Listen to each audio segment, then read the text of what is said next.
Here we go. Thank you, Omen and HyperX.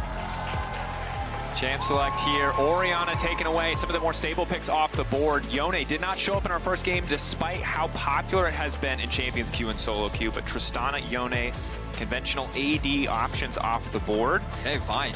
And Skarner both available right now. I like the respect being shown towards the mid laners. Orianna for Faker makes a lot of sense. Yeah. He recently acquired a skin on the champion. Meanwhile, on the side of T1, the Ziggs removed the Tristana as well towards Cream. He's an incredible Tristana player, and they don't allow him to have that. But the Aurora, first pick, we talked about it being a power pick. The beauty of this champion is the flexibility that it has as well, being played both in mid and top. And of course, just one of the most powerful team fighting ultimates in the game. What feels like a Camille ultimate for an entire team can be so impactful. Remember, this champion has been nerfed just about every patch since it came out. And the fact that it's still high prio is a testament to how powerful the kit really is. But prioritizing the early Aurora has left open the Ashe. Again, something that was banned away in our first match of the day. Generally a champion who gets lane prio against the vast majority of matchups. And with Aurora locked in, Nico now coming out. Remember, Aurora, as you highlighted, a flex. Top lane Nico, not something we see as much, but is something that has been played historically. Yeah, naturally, my assumption would be that this is for Keria in supports. But the beauty of the champion is it is flexible. We know Faker's played it before. Zeus is no stranger to bring out in the top lane as well. So a bit of flexibility on the side of T1, perhaps an introduction to the meta, maybe an answer to Aurora that they've prepared for us. We'll have to wait and see as the draft continues. The Jhin going to be locked in for the side of top esports over towards Jackie Love. And now they round out with a support of their own. But they want to grab that jungler because, you know, in the previous game, Skarner and Vi instantly locked in from both BLG and MBK. But so far in this game, that jungle priority has fallen to the wayside. Debates here on what the option is going to be. The flexibility immediately, lock in the Renekton for 369. Of course, one of his most well-known champions throughout his career, but I feel like the biggest strength that you have in Aurora is its flexibility. But top esports, and I mean, it's common in the LPL, they know the power of Renekton. They are very effective at leveraging it, so they want to guarantee that for themselves. And pressure now on T1 to lock in whatever it is they want to play with mid lane if it's not the Nico. Because if they don't, they'll likely be banned away in the next phase. However, instead, the focus going to be on counterpicking the top side of the map. Zeus with the Jax into 369 and Renekton. Classic top lane matchup, but unlike a lot of the matchups we see, this is one where the Jax eventually is going to be a tough task to deal with. Early on, we know how impactful the Renekton could be, how strong he is overall, but the later we go, the scarier and scarier that Jax becomes, especially on a side lane. I wonder if T1 will get rid of something like a Jarvan. You look at the Ashe as a potential target, and it wouldn't surprise me if T1's even thinking about something like the Syndra. I think control mages in general do very well into Aurora because she's relatively short range, and you can really bully her. The Poppy, though, going to be the van, given that, you know, Jax does struggle against this matchup for sure. And maybe T1's thinking about the Jarvan themselves, which means that that's something that they could prioritize. I would expect something like an early, I say an early, I would expect a jungle ban here. But perhaps they want to just eliminate potential support options that can pair up nicely. Something like the Rel would also make a lot of sense if they just want to eliminate that from Mako. Maybe even his Alistar is something they could be concerned about. I'm curious where or what TES's plan is with the rest of their options, because Jhin normally pairs incredibly well with champions who want to burst out a target, and while Aurora can hit that identity when she starts to get ahead, often needs a bit more time to get stacks built up. If it's not, you know, a snowballed Aurora ultimate, it's not doing quite as much, so I wonder if the Renekton and Aurora will be enough, or if they'll try to get more damage out of the jungle position. You highlighted Skarner earlier, Sejuani already gone. Still some good tank jungle options left, but the Renata was already banned. Bot lane support pool, really the big focus. Rel would be kind of next down in priority order in terms of popular options, but giving respect over to Comfort for Oner, obviously an incredible Viego player. Now you imagine that the mid lane is going to be locked in. You know that Aurora is going into mid. Aha! But this is the flexibility of the Nico that we were talking about. So this is their answer into the Aurora. They've locked the Nico in. They're going to be securing it in mid lane with the Rakan coming down towards the bot side of the map. What will the response be here from top esports? Both the Rel and Leona, I think both make sense, both in terms of the 2v2 matchup, but also providing a form of engage. Right now, that is what top esports is lacking. They need a way to start those fights, and Rel makes a lot of sense. To round things out, you're then looking at that jungler, which, you know, in this meta really surprises me that it's come so late into the draft. But what's it going to be, Tian? What are you thinking about bringing out? It's a situation where you have AD top, you have AP mid. So in terms of overall composition, you can go either way. You wouldn't mind a little bit more magic damage on this team. Do we see a return to old junglers of patches past? But the tank option, always going to be a solid one. Skarner, of course, just generally a good pick. Doesn't always have the best upfront engage, doesn't have the same range that a champ like Sejuani does, but it will be the priority here. It is what's going to be locked in, and we saw in the previous game, a lot of those early skirmishes going in the favor of MDK. While they maybe couldn't keep up in map play, the Skarner did a lot of work, especially around those level 6 fights. Owners Wukong, I am a fan, especially against champions that don't have the best mobility, Jhin and Aurora. It also just pairs up nicely. Nice dive buddy alongside both the Jax and the Rakan. You've got a lot of engage on the side of T1. Yeah. That is a backline threat composition. Faker, man. This man on control mages is a sight to see. Because at any point, you know that he can make that play that can change a game. He's done it so many times over so many years. It's what so many people look forward to. I'm also just excited because I love Nico on big international stages. Domestically, we joked about it in the LEC, I think everybody has, but your ability to count minions will be tested today. Is that actually a blast cone will be a legitimate question we ask in the context of this game, and I'm just ready to see kind of the creativity that can come with a newer champion like Aurora to the professional scene, and something like Nico, who obviously has that naturally built in. But you highlighted so much engage, and it feels like T1, very clear game plan. TES know it, T1 know it. How do TES fight back against this? Can they get those side laners ahead? Maybe find an avenue where they don't have to run face first into this powerhouse 5v5 wombo combo style composition coming out from T1. I do think I prefer the comp from T1. I think they have side lane options. I think they've got good team fighting. The pick potential is there. But the biggest thing is the range. Like, don't get me wrong, Jhin can have some decent range later on to the game. He's got a decent amount of poke, but against an Ashe, against a Nico, face-checking, sieging a tower, this is a scary comp to do that against. So top esports do have some strength in the early games, specifically around the top side of the map. We'll see if they can look to leverage that as we jump onto the Rift for our second Swiss matchup of the day. Top esports versus T1. Crucially, the first LPL versus LCK matchup we've seen at Worlds 24 thus far. And it is just a best of one, but come on, the narrative writes itself, Eddie. You talked about it. Could T1 add a 5th LPL team to the list? I mean, there's a lot of pride on the line for LPL. Yeah. T1 really did the LPL dirty last year with the run through the world's bracket.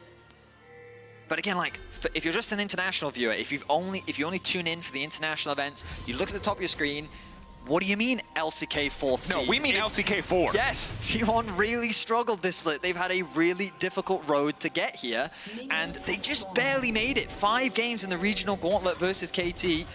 Their form has not looked spectacular, but it's important to emphasize this, because if they do turn things around at the World Championship, it should really go to show how incredible this team, this roster of 5 players really is. T1 already making some proactive map movement with Guma on the top side at 130. Looks like we will be seeing a lane swap vision to try to spot out who will be coming to potentially catch that wave as the LCK classic of having your support in the mid lane, but this time, not a support, it's Faker, and now the flash in onto 369. 369 getting lower and lower, a little bit of healing from Cole. The Meek and first blood for Zeus. A strong start as they find 369 isolated. The split map came through. Now they will be a little slow to start the push on the top side of the map, but hey, they got themselves first blood and they got it onto Zeus. And right now in the mid lane, right, you still have the 2v2 lane set up, which is of course really the LCK special. T1 no strangers to it. Something Gen G were really proactive at kind of bringing to the forefront. Makes sense when your mid laner Chovy to give him a little bit more attention, but the same, very true about Faker, as he remains a secret Nico.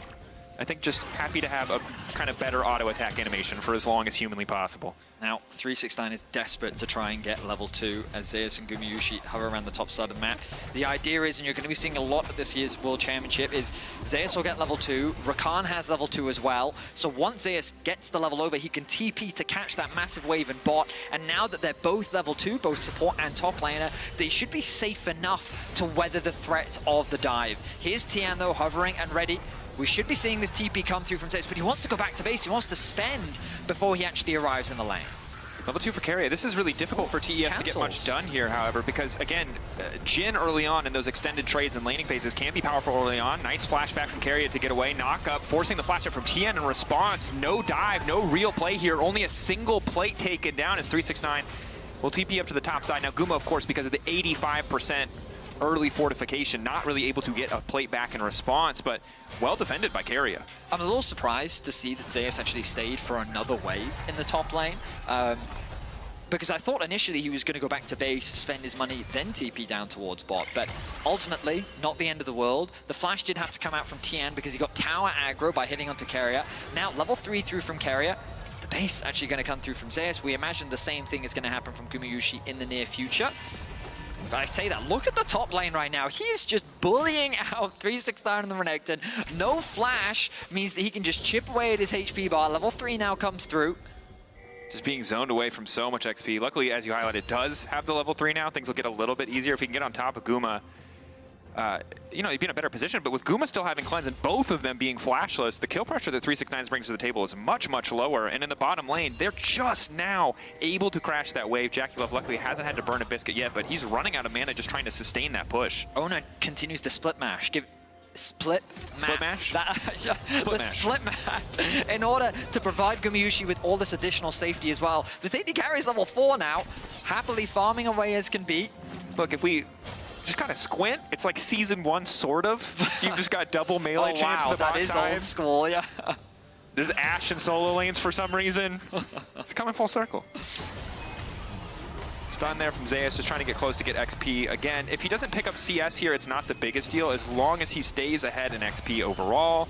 Obviously, Jax wants that early itemization, but in a split map, you're happy to just get what you can, really. Yeah, I mean, it's interesting how, I believe it's T1 that's made this decision, right? Because typically you'd swap back earlier, right? You're just getting through those early levels, you're trying to put the enemy top laner behind a little bit, but T1 is saying, hey, we're actually quite comfortable with how we're playing right now, with Gumayusi getting nice pressure down onto 369, and the fact that they can't do the same to Zeus on the other side of the map. He walks away, back to base. They're going to keep these lane assignments. They're going to send Gumayusi back to top once more. Keria's roam to mid. And essentially, I think what this tells us is that grubs are the priority for T1. They're resetting to be in time for the 530 wave that'll spawn. If you get pressure there, you get first access to grubs. Willing to, you know, mismatch lanes a little bit longer to try to prioritize that early grub buff. We'll see if it kind of pays off for him. Sure. Of course, Oner has maintained this split map throughout the entirety of the early game. Ultimately, all of the shenanigans haven't really resulted in a significant gold advantage outside of the fact that Zeus did get first blood. That's kind of where a lot of the lead is sitting right now. Gumayusi is a little bit behind in terms of farm, partially because he was late to the first wave. But level 5 now for the Ashe, and yep, 369 is upset that this is his lane opponent. And look, he can't, there's nothing he can do about this. He can't come face check these grubs, so grubs are getting picked up. The response, of course, on the opposite side for TES is to go for this Drake, which makes a lot of sense, but ultimately grubs have been higher priority for the LCK just about the entire year. So not surprising to see T1 look for the top side on this side of the trade. And now, after securing the grubs, they have numbers advantage top side, so they can start threatening those plays, start threatening a potential dive. No level 6 secured yet for 369 means that he's not going to have his ultimate available. You can see Oner making his way into the top side jungle once more as top esports secure the first dragon of the game. Zeus spotted on a ward. Cream, now needs to be careful. Nice hop out to safety. Pretty easy for him to escape, but running relatively low on mana. Mako, we'll see if he wants to help him push this wave in, but all of T1 collapsing on the top side now. Basically, Zeus saying, I know I'm at risk of a dive on the bot side of the map, so I'm not even going to bother sticking around. Instead, I'm going to group up with my team, threaten a potential dive, but also he's in a position to catch this wave. They hand 2 plates over to Gumayusi. He can now look to reset and path back towards bot if he wants to. And the XP just going to be shared between the two of them. Overall, I think T1 has managed this very patiently, very well in terms of the early game. 369 in a similar position, knows that he can't go to the top side of the map, so he's getting what experience he can. They are chipping away at this tower, leveraging the strength of the grubs.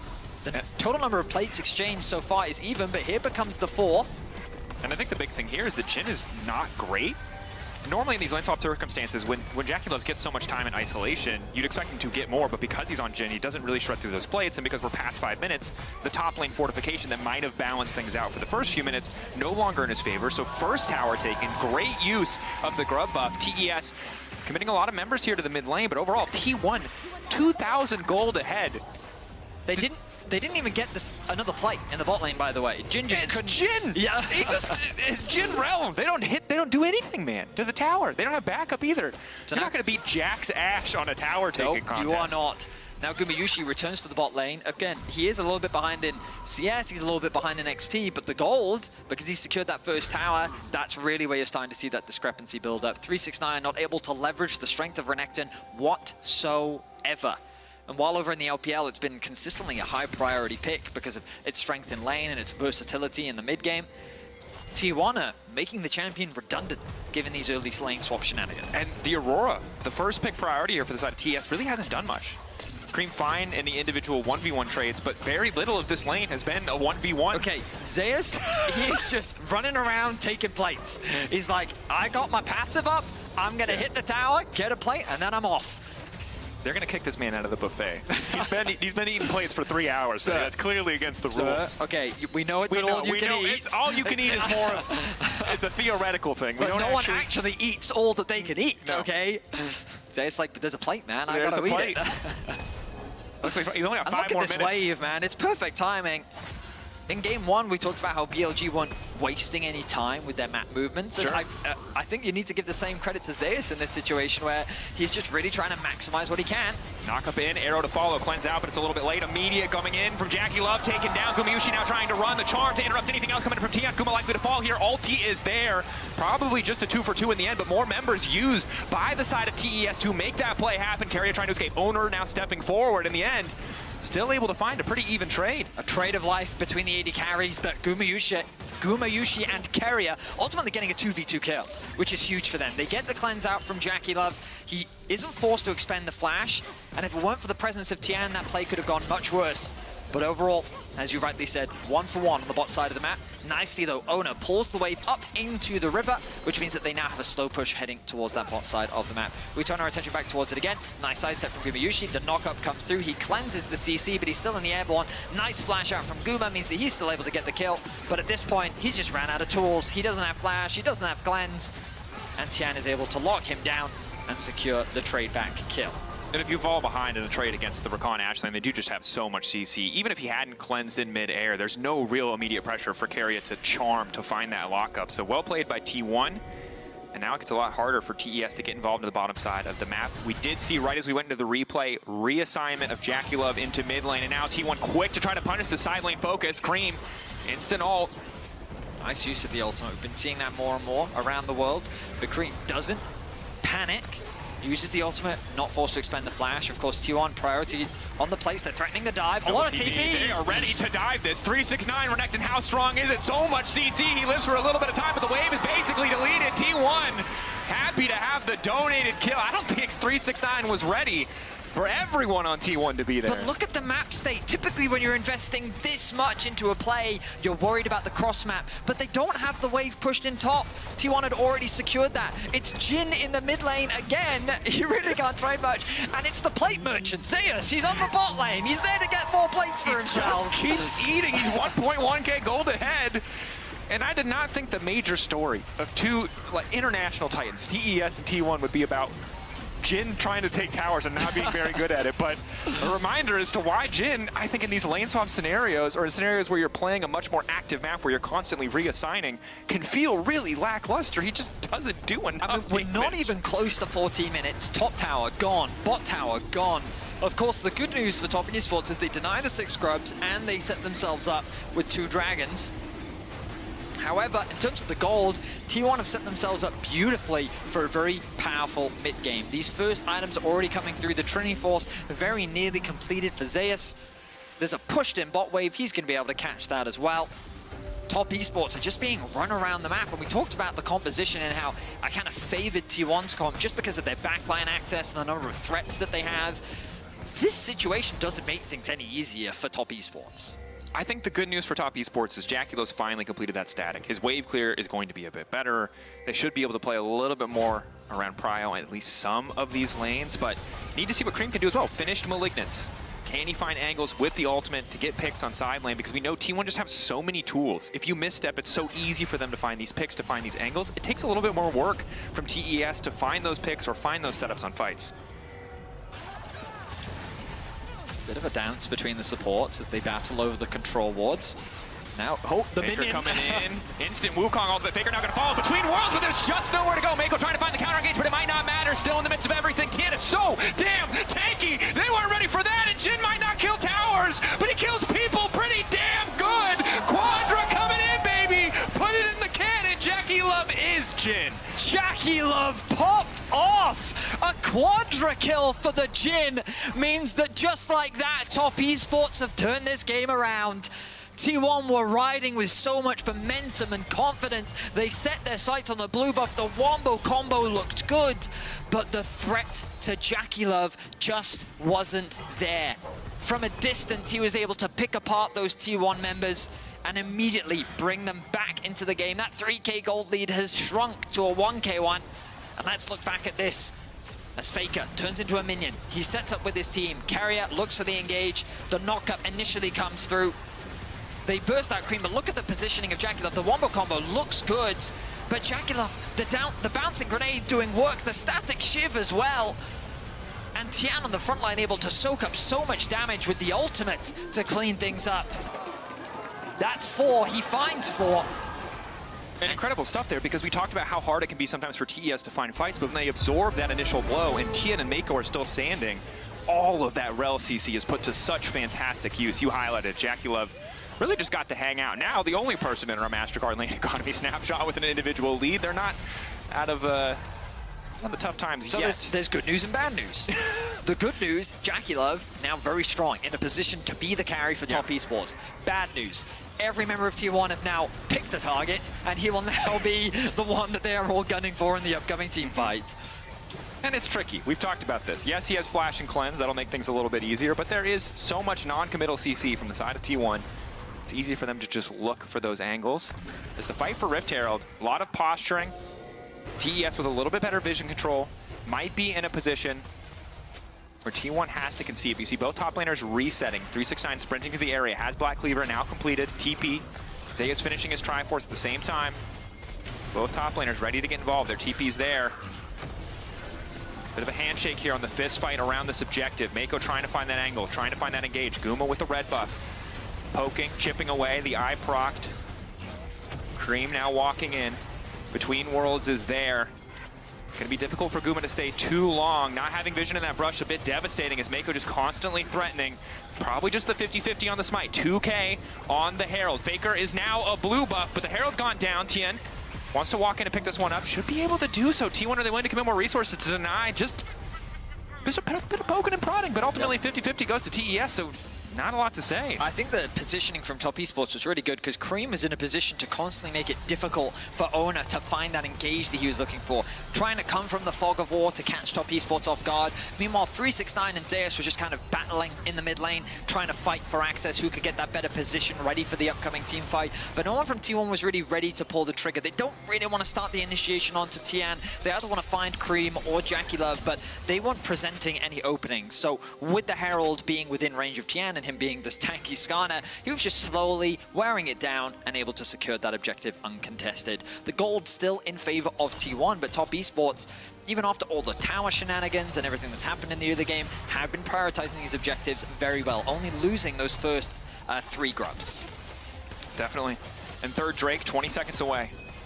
Fighting now for push on the bottom side. Thus far, Zeus has been able to get this, but you can see 369 happy to step up, knowing the team will be there to back him up if he needs to fight with Zeus. Taking a look at the vision control right now, TES much better control. The brush that Mako just walked through. Crucial for T1 to have that vision so they don't get picked off. Mako's so good at hiding in that fog of war and setting up these traps.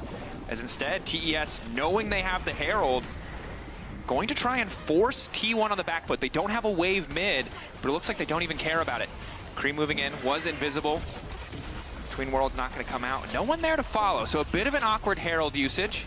Gives them access into the river, at least a little bit, as Keria still maintaining vision control. I think it's because Zeus able to have that push in the bot wave. Base going to come in through 369, should allow Zeus to catch this wave. But the pressure remains mid for Top Esports. They know where they have control.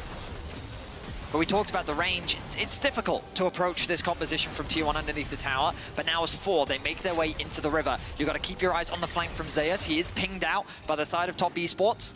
Slowly clearing out this vision. T1, good use excuse me, TES good use of their prio to keep that vision control in their favor.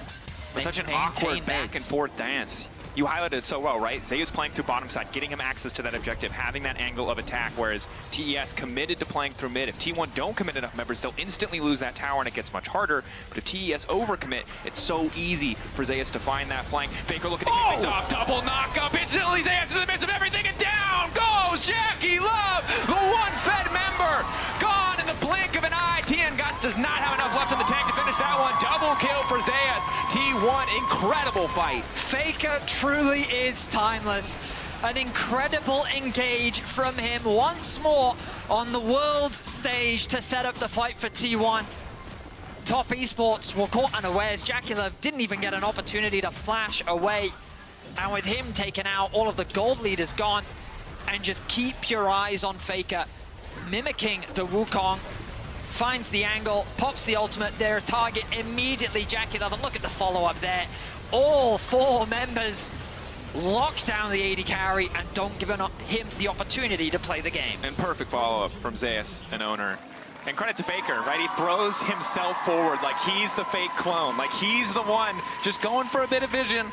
But this one time, every other time, the 90 other times he sent the clone in, it was not the actual Nico. He's literally like the Wukong. There's 4 Wukongs. He can make 4. Like, that's crazy. Oner can press the W. That lines up with the cannon pretty well. That's all I'm going to say. Like, oh my goodness.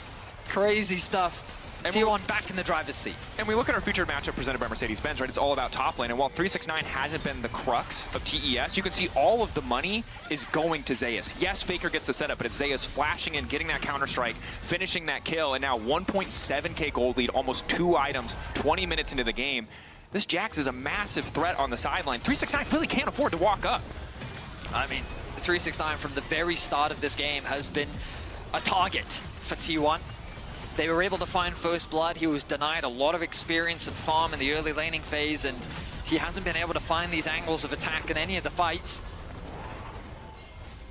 The matchup's only going to get harder as now Sundered Sky finished for Zeus alongside the Trinity Force. Where do you think the quadra kill was on our win probability? It's that little sliver of blue. Tower should finally go down? Nope.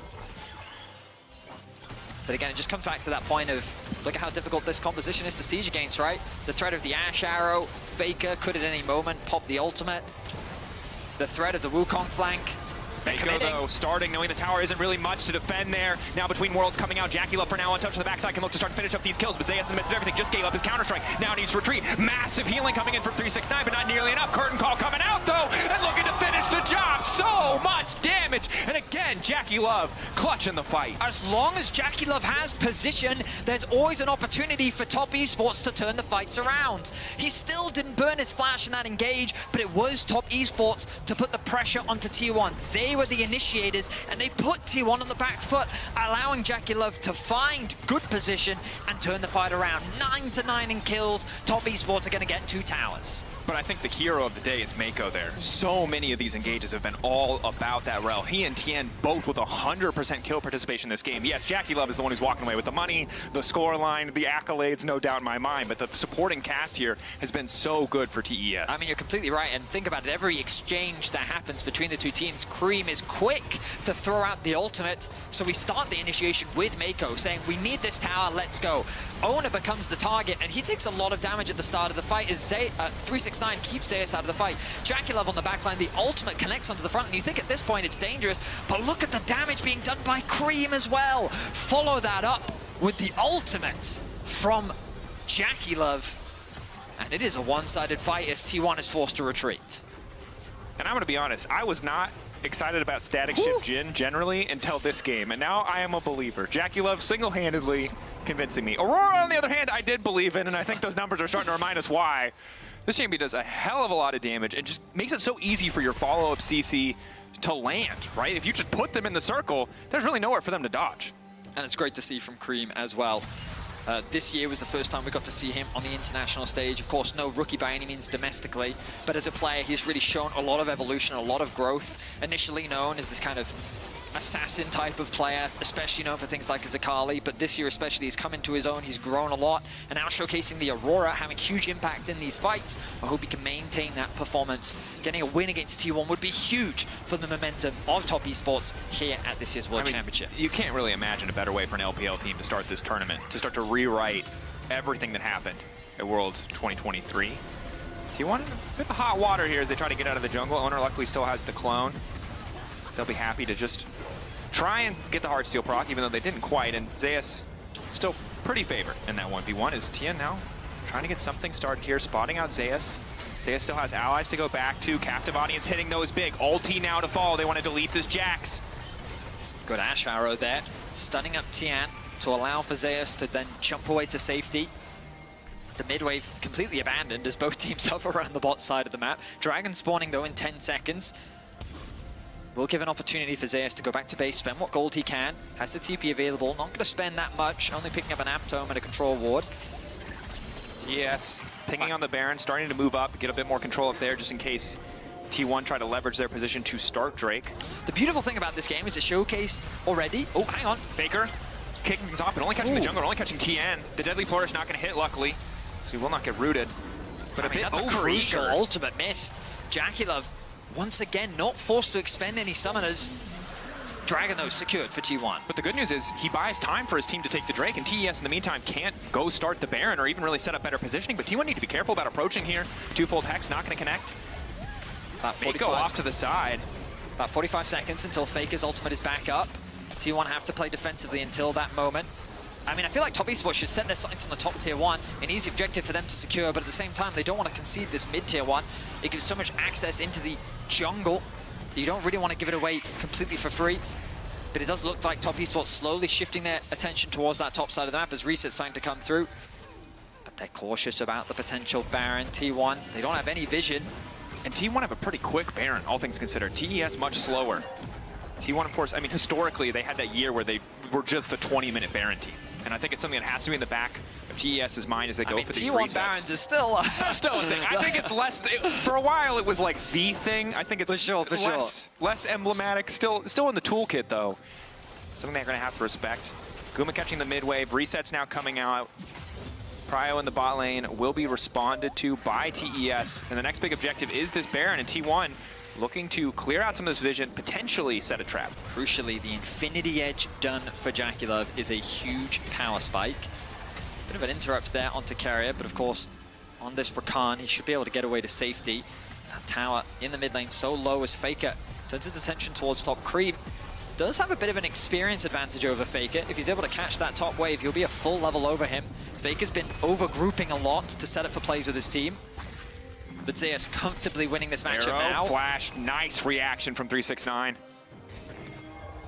Does of course expend that summoner spell to get away to safety. The trade in vision, the back and forth. Neither team confident in setting up for Baron. I'm going to be honest. The 26-minute 0 gold difference between two teams. This is what Worlds is about. I'm sorry, what was even more beautiful was that it was a period in time where the gold at the top of the screen was 4-4-4, 4-4-4, and I just feel like the Jin would be proud of that moment. I'm just saying the Jin fans are eating good this game. Most certainly. You got a quadra kill, 4s across the board. Yeah. All right. We're setting up for the Baron, and as you talked about, Top Esports are hesitant to just start it off because they have Jin. And as we've already learned this game, he kills very good. Everything else? Unfortunately, you know, we're in season 14, only 4 bullets. He has to reload. Crazy what they do. But he is in a very powerful position. And I mean, 3.5 the thing items. is, what I will say is Top Esports, I feel, have very easy objectives on the maps to play for. On the maps? On the map. They're pinging out the bot tower right now, and I think that that is the easiest one, given how low HP it is. But also, I'm sure they'd love to secure that top tower as well. They were able to get 2 in the mid lane, but these tier 1s are crucial because it just makes it easier to move into the enemy jungle, it certainly does. And it allows you to get deeper push on these side lanes, which buys you more time to then regroup and then look for plays on the map. But I think you can see that 369 doesn't want to overcommit on side. He doesn't have TP. They don't want to send Cream to go up against the Jax, and it puts them in this awkward situation where, yes, they finally get the tower, but it took a lot longer than they would have liked. Now the setup, though. Lines of skirmish drawn. Tien just looking to bully his way in. Certainly has a big enough health bar. TES taking control of the area. They have mid push. Guma going to respond. Some of this vision will get cleared out. The dance, the classic Baron back and forth. You push, you take what vision is there. Maybe you can start it, but neither side really with a big enough advantage on side to begin that objective.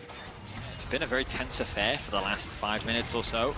Neither team has tried to force that fight, but of course the Dragon now a minute away.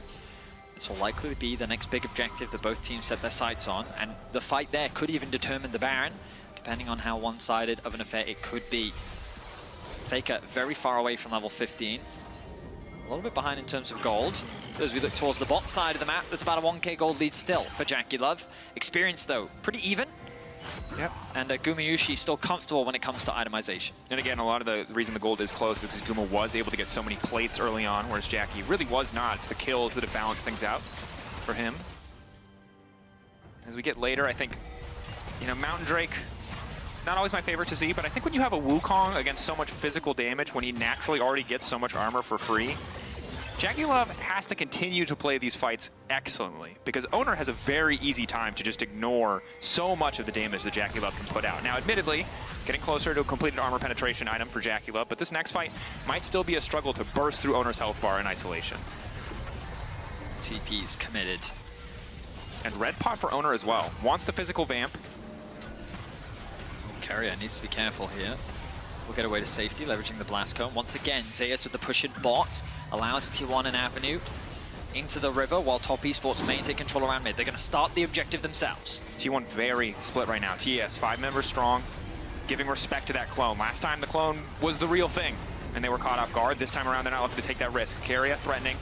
Zeus waiting behind, Contaxian off his support. Objective getting lower and lower, but they've already got it on the side of TES. T1 now going to go in to try to get the picks on 369, hoping that maybe they can get the Baron in the meantime, but TES are already out. Zeus now getting chipped away at. Not really much there to play, but Faker again trying to make the play happen. Instant follow-up coming in from Keria. Zeus off to the side. They're going to look to delete 369, but JackeyLove is still standing tall. Zeus going in 1v1 versus JackeyLove, but he's all on his lonesome. And as long as that AD carry's standing, as long as that mid laner is standing, TES are winning the fight. Guma with nowhere left to go. The bullet doesn't even hit him.